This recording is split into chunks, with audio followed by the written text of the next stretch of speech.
The importance of English punctuation. Punctuation plays a crucial role in written English. It helps clarify the meaning of sentences and makes your writing easier to read.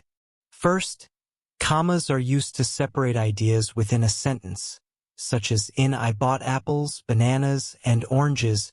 Second, periods are used to end declarative sentences, like she is my friend. Third, question marks are used to end questions, like where are you going? Fourth, exclamation marks show excitement or emphasis, such as in wow, that's amazing. Fifth, apostrophes show possession or contractions. For example, it's her book or John's car.